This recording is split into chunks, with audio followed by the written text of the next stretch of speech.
সামনে একটা অঙ্ক আছে, দেখো এই অঙ্কটা আজকে আমরা সলভ করব। অঙ্কটা কি বলেছে, ফাইন্ড দ্য ডিভাইডার অফ এত। এই অঙ্কগুলো কী করে করতে হয় সেটাকে বুঝতে হবে, তাই না?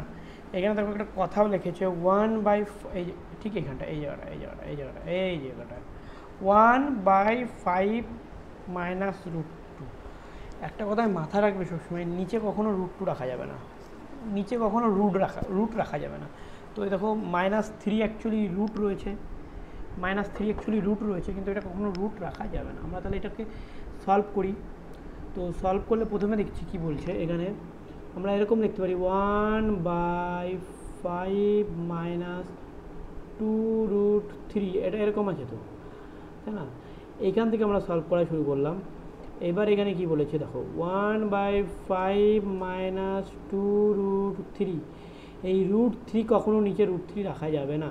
আর আমরা যদি এই √3 কে উঠাতে হয় তাহলে √3 দিয়ে গুণ করতে হবে। তাহলে আমরা সেম জিনিসটা 5 প্লাস 2√3 দিয়ে আমরা গুণ করি যদি, তাহলে কিন্তু √3 উঠে যাবে। তো এখানেও আমাদের সেম করতে হবে 5 প্লাস 2√3। মানে এখানে বলেছে যে ধরো 1/√2 আছে, তো আমরা যদি এখানে √2 গুণ করি তাহলে উপরেও √2 গুণ করতে হবে। তাহলে উপরে √2 সমান √2 সমান 2 পাই। শুধু √2 গুণ করলে কী পাই আমরা? শুধুমাত্র 2 পাই, তাই তো? শুধুমাত্র 2ই তো পাই। এই সেম কনসেপ্টটা লাগিয়েছি। এবার মাইনাস আছে, তার জন্য আমরা প্লাস করে দিয়েছি। এবার এটা আমাকে সলভ করি। তাহলে আমরা উপরে কী পাচ্ছি 5 প্লাস 2√3, আর নিচে কী পাচ্ছি 5 মাইনাস 2√3/5 প্লাস 2√3। নিচে দেখো একটা ফর্মুলা আসে, ফর্মুলাটা কি আসে?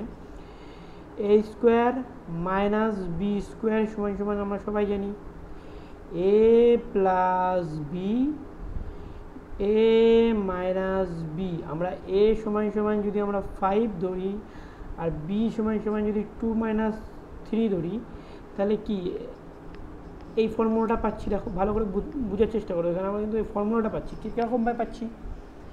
5/2 প্লাস 3 প্লাস 3, তার মানে আমরা এইটা সমান সমান পাচ্ছি। তাহলে আমরা এখানে লিখতে পারি তো, 5 প্লাস 2√3, বা ভাঙিয়ে লেখা যায় আরও গুণ করে করে এটার সাথে এটা গুণ, এটার সাথে এটা গুণ, আবার এটার সাথে এটা গুণ, এটার সাথে এটা গুণ, আমরা ফর্মুলাই করে দিচ্ছি। তাহলে এখানে আমরা পাচ্ছি কি 5a square minus 2√3a square, এটাই তো পাচ্ছি। তাহলে আবার হিসাব করে দেখি 5 প্লাস 2√3, 5-এর স্কোয়ার 25, 2-এর স্কোয়ার 4, এবং √3 সমান সমান আমরা কী পাই? √ স্কোয়ার সমান সমান এটা সমান সমান 3 পাই।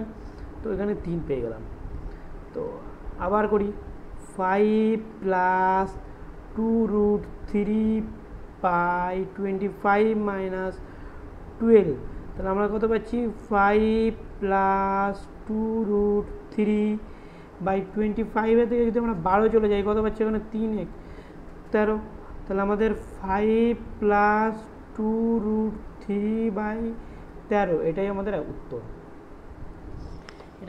এইভাবে করা যায়। এখানে তোমরা ফর্মুলা প্রয়োগ করছি, যদি ফর্মুলা প্রয়োগ না করতাম তাহলেও করা যেত।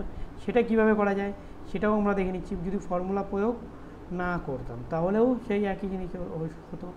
তোমরা এবার এত সময় কী করলাম? ফর্মুলা প্রয়োগ। এবার কি করব? ফর্মুলা প্রয়োগ না করে করব। হ্যাঁ, এবার কীভাবে করব? ফর্মুলা প্রয়োগ না করে।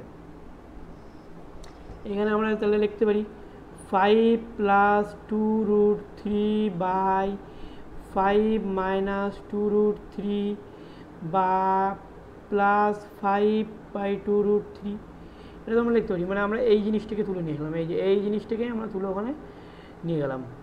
বুঝে গেল? তো এবার আমরা এখানে করি। উপরে তো 5 প্লাস 2√3 থাকবেই।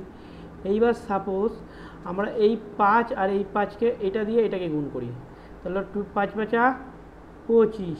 তারপরে এইটাকে দিয়ে এটাকে গুণ করি, প্লাস 5 × 2 = 10 × √3, মানে এইটা আর এইটা গুণ করলাম এবার, তাই তো?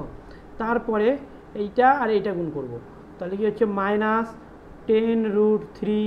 তাহলে এখানে কি হচ্ছে? -10√3, তাই তো পাচ্ছি। আর এখানে প্লাসে মাইনাসে -2√3 এর দুটো আছে যেহেতু এর স্কোয়ার, যেহেতু দুটো আছে যেহেতু এর স্কোয়ার মানে এই 2√3 ইন্টু 2√3, তাহলে এখানে সাপোজ আমরা লিখতে পারি 2√3 ইন্টু 2√3 সমান কত হয়, এখান থেকে 2 ইন্টু 2 ইন্টু 3 এখানে 2 2 4 3 4 12, তাহলে আমরা এই জায়গাটা একবারে আমরা কত লিখতে পারি, 12 লিখতে পারি, 12 লিখতেও আমরা সক্ষম, তাই তো। তারপরে আমরা এবার আরেকবার করি, তাহলে 5 প্লাস 2√3 উপরে প্লাস 10 মাইনাস 2 প্লাস 10√3 মাইনাস 10√3 কাটাকাটি চলে গেল, তাহলে কত 25 মাইনাস 12। দেখো এই জায়গাটায় যেটা আসছিলো সেই একই জিনিস আবার আসছে এখানে, ভালো করে দেখো আসছে তো, একই জিনিস আসছে, তাহলে এরপরে তো সেম জানোই সবাই।